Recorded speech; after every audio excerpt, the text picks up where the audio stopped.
aussitôt que tout le monde va savoir ce que vous savez aujourd'hui, à mon avis, il y aura une telle colère, mais ce sera une bonne colère, qui va mobiliser. En faisant un choix qui nous tient à cœur, en ouvrant son cœur vers des domaines qui vous touchent, je pense que c'est la meilleure chose qu'on puisse faire.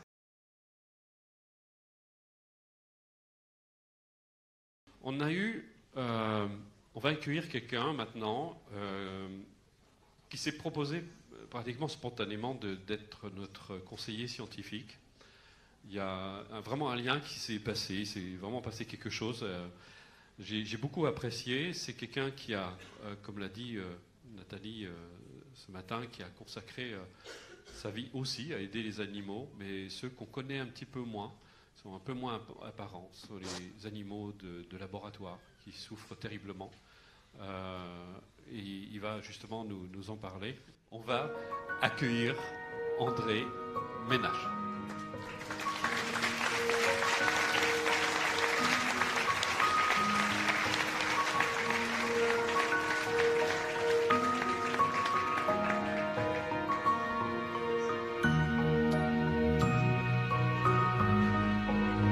Tu peux choisir le pupitre ou être assis avec nous.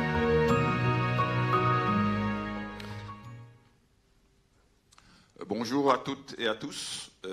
J'avoue, je vous demande d'excuser mon accent belge. Et puis, je vais faire des fautes en français. Tous mes remerciements à Bruno et l'équipe de Planète Altruiste pour cet événement magnifique. Je vais donc...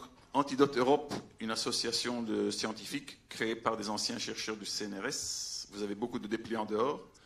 Et nous avons l'honneur d'avoir aujourd'hui, en tant que présidente, une juriste qui s'appelle Estelle Boucli, qui va peut-être dire quelques mots après.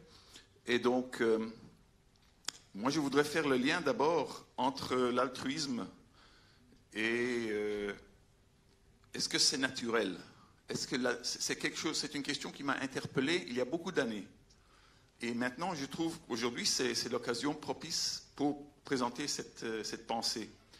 Est-ce que l'altruisme est naturel? Est-ce que l'évolution favorise l'altruisme ou l'égoïsme? Et donc, c'est une question très philosophique. Et moi, je vais m'arrêter là parce que je ne suis pas philosophe, je suis vétérinaire. Par contre, pour moi, quand j'ai cherché la solution ou une réponse à cette question, eh bien, je me suis rendu compte, il faut regarder dedans son corps, nos cellules qui travaillent 24 heures sur 24, 7 jours sur 7, rarement font la grève. Et ces cellules magnifiques, donc de temps en temps, donc elles œuvrent, elles travaillent tout le temps, de temps en temps, c'est normal qu'ils vont faire des fautes. Mais elles se corrigent. Et donc, s'il y a quelque chose qui ne va pas dans la cellule, eh bien, la cellule va tout essayer pour régler l'affaire. Et si c'est impossible de régler l'affaire, eh bien, la cellule va se suicider. Je reviens aux choses qu'a dit Pablo. Donc, la cellule se suicide pour protéger l'environnement et pour le bien des autres. Par contre, si ce mécanisme est perturbé, donc je vous donne l'exemple le plus connu, c'est le gène P53, qui est considéré comme le gardien de la cellule. Si ce gène est perturbé, est abîmé à cause des pesticides, pollution, perturbateurs endocriniens, etc., donc ce mécanisme ne va pas fonctionner. Et donc la cellule, au lieu de se suicider, va continuer à se multiplier avec cette maladie. Et c'est ce qu'on appelle le cancer. Donc pour moi, en regardant ce qui se passe dans notre corps, eh bien pour moi, l'altruisme, c'est quelque chose de base que nous possédons tous. Donc nous sommes tous à la base altruistes. Ça, c'est pour faire le lien entre l'altruisme et Antidote Europe, si vous voulez. Alors, je vais donc... Qu'est-ce qui m'a lancé dans cette enquête concernant l'expérimentation animale? Eh bien, quand j'étais jeune étudiant vétérinaire en Afrique du Sud, je suis tombé sur une revue sur l'expérimentation animale. J'étais choqué et je me suis tout de suite lancé dans des débats avec des chercheurs et des médecins qui me répondaient « Nous aimons les animaux, mais nous aimons les bébés encore plus. » Et je n'avais pas de réponse, parce que mes arguments étaient moraux, éthiques. Je n'avais pas des connaissances suffisamment scientifiques pour répondre à ce genre de ce que j'appelle du chantage émotionnel. Alors ça, il y a 40 ans, donc je ne vous cache pas, je ne veux pas vous donner ma année de naissance, mais faites le calcul. Donc.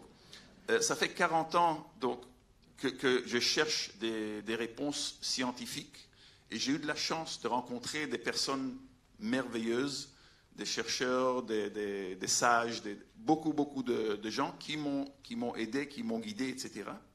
Et donc aujourd'hui, je suis convaincu que le plus grand défi pour arrêter l'expérimentation animale, ce n'est pas la technologie, c'est la communication.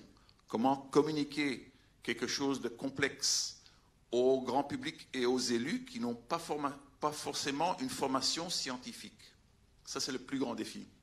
Et c'est une des raisons pour laquelle nous voudrons voir le Parlement français créer une commission d'enquête parlementaire, pas sur la souffrance animale, qui est une évidence, mais sur la validité du modèle animal. Ça veut dire, est-ce que l'animal peut prédire l'effet d'une substance chimique ou d'un médicament sur la santé humaine? Alors, je vais vous donner tout simplement 2 exemples pour illustrer de quoi il s'agit. Donc, je vais vous donner l'exemple du Botox et du bisphénol A. Donc, le Botox, tout le monde connaît, mais personne ne l'utilise parce que nous sommes tous beaux.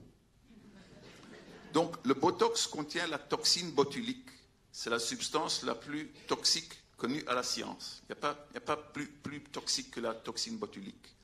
Et donc, pour vous donner une idée, dans un petit flacon qu'on va trouver dans une clinique esthétique qui contient 1 millilitre de liquide, pour vous donner des piqûres pour enlever vos rides, ce petit flacon tue 500 souris.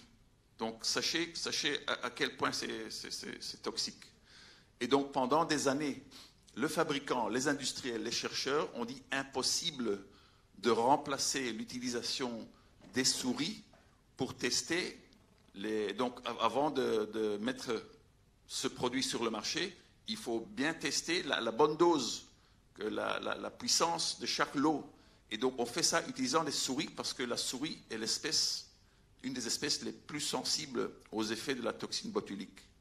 Et donc, les chercheurs ont dit impossible de remplacer, oubliez. Alors, heureusement que le Botox a une application cosmétique et médicale.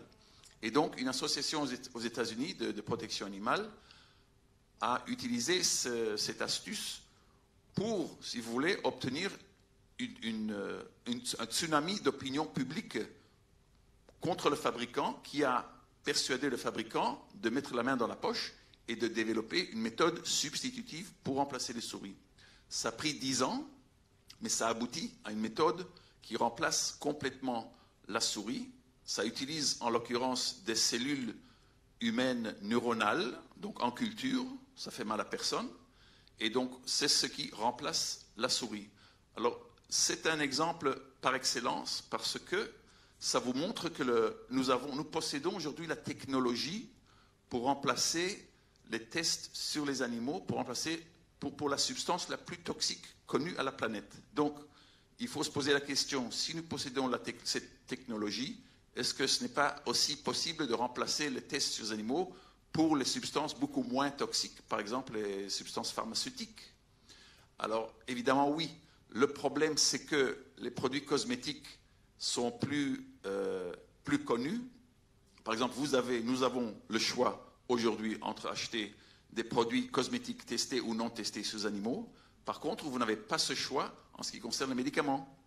Parce que selon la réglementation, tout médicament doit être testé sur un rongeur et un non-rongeur avant de passer aux essais cliniques chez les humains. Et cette exigence réglementaire date depuis la Deuxième Guerre mondiale. Donc c'est 70 ans en retard par rapport à nos connaissances actuelles. Et ce n'est pas par hasard que l'État et les industries gardent cette réglementation parce que ça leur convient tout à fait. Et là, Je vais vous donner le deuxième exemple, et c'est le bisphénol A. Le bisphénol A est une substance chimique de synthèse découverte environ en 1900. En 1936, l'industrie pharmaceutique pensait utiliser le bisphénol A en tant que contraceptif pour les femmes, parce que c'est un faible estrogène. Le bisphénol A est un faible estrogène, mais il n'était pas suffisamment puissant pour être utilisé comme contraceptif, et donc l'industrie pharmaceutique l'a mis de côté. Par contre, l'industrie chimique l'a trouvé quelque chose de formidable, parce que ça rend le plastique souple, etc., transparent, etc. Donc pour l'industrie chimique, c'était quelque chose de formidable. Donc le bisphénol A s'avère comme perturbateur endocrinien, ce qui n'est pas du tout bon pour notre santé. Alors, vous allez me poser la question, comment est-ce que l'industrie chimique a réussi à mettre cette substance sur le marché? Eh bien, très facilement, puisqu'ils peuvent choisir l'espèce ou la souche d'animal pour prouver que leur substance n'est pas tellement nocif, eh bien, ils ont choisi le rat spragdolé. Le rat spragdolé, c'est vraisemblablement l'animal de laboratoire le moins sensible aux effets hormonaux du bisphénol A. Alors, par contre, si les autorités de réglementation auraient dit « Ah non, non, vous ne pouvez pas utiliser ce rat, c'est ridicule. Utilisez plutôt la souris CF1. » Alors, dans ce cas-là, on n'aurait pas eu le bisphénol A dans le monde parce que la souris CF1 est plusieurs milliers de fois plus sensible aux effets hormonaux que le rat spragdolé. Mais l'État, les autorités de réglementation ont permis à l'industrie de choisir le rat spragdolé, comme par hasard, et voilà, nous sommes tous maintenant bourrés plus ou moins de bisphénol A.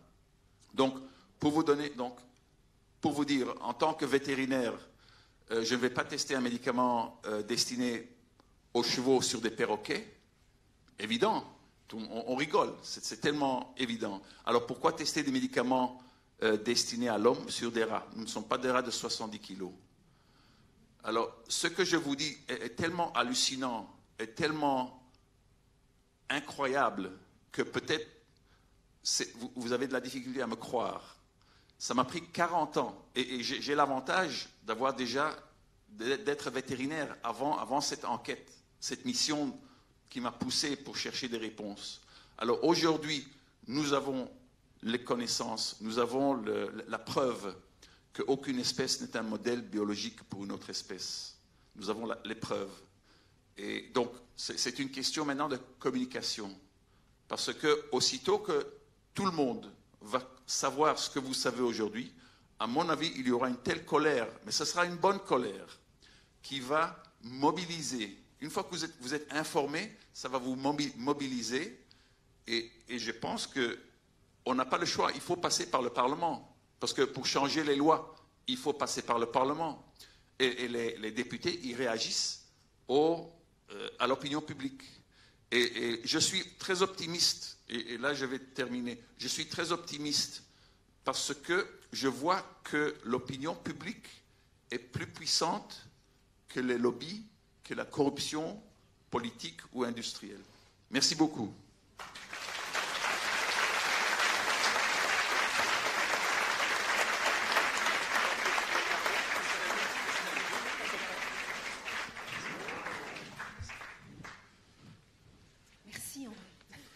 Merci André. C'était super intéressant parce qu'effectivement l'expérimentation animale n'est pas toujours très publiée ou vulgarisée et tu nous as vraiment dressé un schéma assez et puis surtout, accessible en fait à tout le monde. Et puis surtout tu as su mettre à travers, déjà quand on avait eu un échange Skype puis après on s'est rencontrés, c'est de mettre en évidence cette espèce d'absurdité qui est complètement incroyable et qui est entretenue depuis tellement d'années, où on fait souffrir des animaux absolument de manière totalement inutile et complètement vaine. On est dans quelque chose de complètement absurde, et là c'est clair qu'on n'est pas du tout dans l'altruisme. Nous allons faire venir en fait la collaboratrice de André, qui est Estelle, donc tu peux venir. Oui.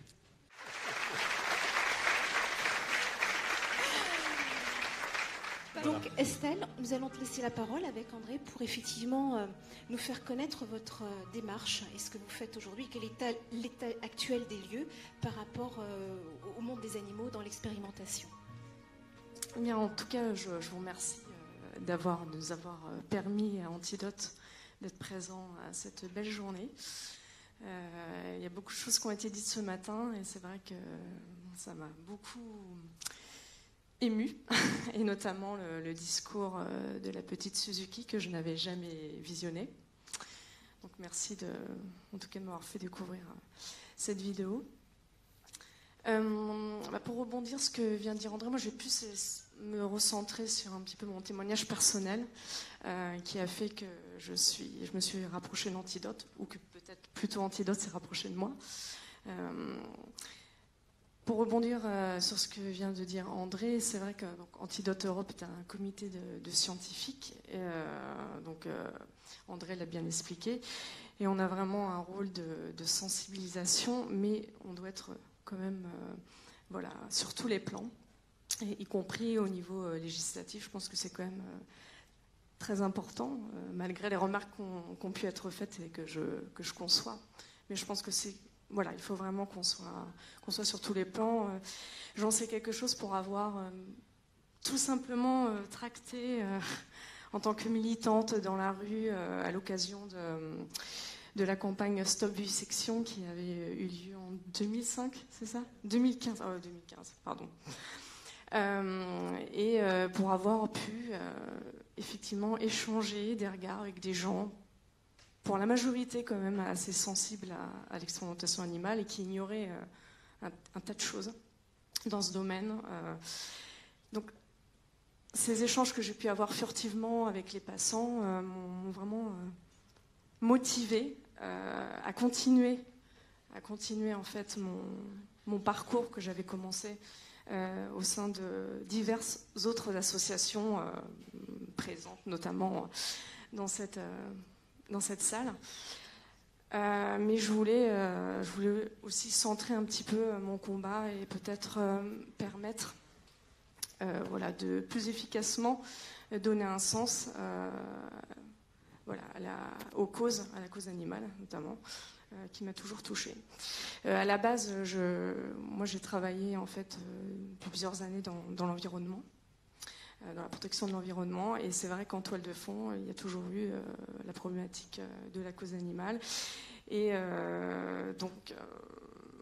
j'ai milité un petit peu, depuis 2008, j'ai connu Antidote Europe, et je me suis rapprochée d'eux en militant de temps à autre sur leur stand. Et donc il y a à peu près 1 an et demi, un petit peu plus, 2 ans, l'été 2016, André m'a appelé et il m'a proposé en fait de les rejoindre. Donc sur le coup, je lui ai dit, écoute André, moi je suis simple juriste, tu te rends pas compte, quand même il faut savoir que l'ancien président d'Antidote était chercheur au CNRS, donc un scientifique quand même de renom, mais qu'est-ce que je vais pouvoir vous apporter? Mais si Estelle, tu vas pouvoir... Bon, d'accord. Alors j'ai saisi l'opportunité parce que la cause me touchait, donc j'ai essayé d'apporter tout ce que je peux à l'association et à la vie de l'association également. Et puis par rapport au sujet dont nous évoquons ici, qui est l'altruisme, c'est vrai que il y a un an et demi, en fait, j'ai fait des choix dans ma vie. Plusieurs choix. Donc, le premier choix de rejoindre Antidote Europe et puis de quitter l'entreprise dans laquelle j'avais été pendant 8 ans, qui m'a beaucoup apporté, je ne renie rien, mais en même temps qui me laissait dans une certaine souffrance, même si, au point de vue compétences, j'ai beaucoup appris, mais je me suis dit, voilà, il faut que là, Estelle, je fasse un choix pour moi-même et pour les autres aussi, par rapport aux causes qui me sont chères. Et donc j'ai quitté cette entreprise et je suis actuellement en recherche de poids. Alors, je ne suis pas en train de faire une petite annonce pour qu'on me recrute, quelque part, mais pour vous expliquer en gros que je me suis posée, je me suis dit, voilà Estelle, qu'est-ce que tu veux faire, aussi bien bénévolement continuer dans le développement d'Antidote, mes 10 missions, et dans ta vie. Donc, j'ai pris des directions et j'ai ouvert mon cœur, j'ai réfléchi. Et bien, écoutez, depuis 1 an et demi que je suis au chômage, j'ai l'impression de faire plus de choses que quand je travaillais. C'est un petit peu surprenant. C'est pas que je faisais rien à mon poste, hein, attention. mais en tous les cas, je pense que ce que disait Bruno ce matin en disant créer vos responsabilités, créer une responsabilité, je pense qu'en faisant un choix qui nous tient à cœur, en ouvrant son cœur vers des domaines qui vous touchent, eh bien, je pense que c'est la meilleure chose qu'on puisse faire. Donc, ce que je peux apporter de mon petit témoignage, c'est que ouvrez votre cœur, posez-vous, si vous avez le temps, 5 minutes, et méditez peut-être. Peut-être qu'il faut méditer pour c'est bien, sortir des idées, je ne sais pas. Tu es en train d'introduire ce que j'allais proposer, c'est justement, on va faire une petite méditation tous ensemble. En tout cas, merci. Merci à vous. Alors, je vous invite à rejoindre vos places.